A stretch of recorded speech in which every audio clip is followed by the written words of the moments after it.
rahampitso anakamisy fatelo amby roapolo ny volana janoary kosa dia ampatsahivina hatrany ianao ary fantary fa hivoaka rahampitso ny laharana vaovao ny gazety so laharana faraiky amby roapolo sy telonjato anasangadinana indray anireto lohateny sy lohahevitra manaraka ireto.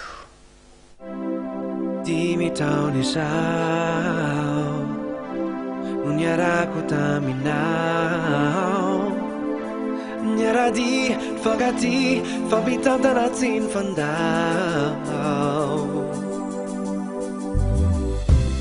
nitoky ny famzahaina. Karazan-damody mihaja vaovao indray no entin'ny pejin'ny katalogy araiky amby roapolo sy telonjato ho anao amin'ity laharana ity. Ankoatra ireo tendance vaovao toy ny tatou collant sy ny fitafiana miendrika tenue de camouflage ary ny kiraro basket mifampitohy.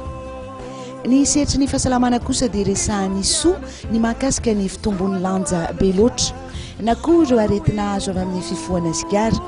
Ao koa ny momba ny fahaverezana fahazotokomana na ilay antsoina hoe anorexia sy ny maro hafa.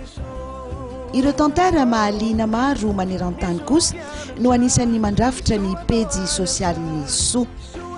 Ny pejin'ny karazan-tsakafo amin'ity no ahitanao ihany koa ny fanazavana amin'ny fiteny frantsay momba ny azo ampiasana ny mofo dipaina efa maina. Ao amin'ny pejy natokana ho an'ny lehilahy kosa indray no ahitanao ny peniny P izay nampitondrana ny lohateny hoe lehilahy antra fo, lehilahy ny hoavy. Santionan-dohateny ihany ireo fa ho hitanao anatin'ny gazety so izay hivoaka rahampitso maraina ny andindininy izany.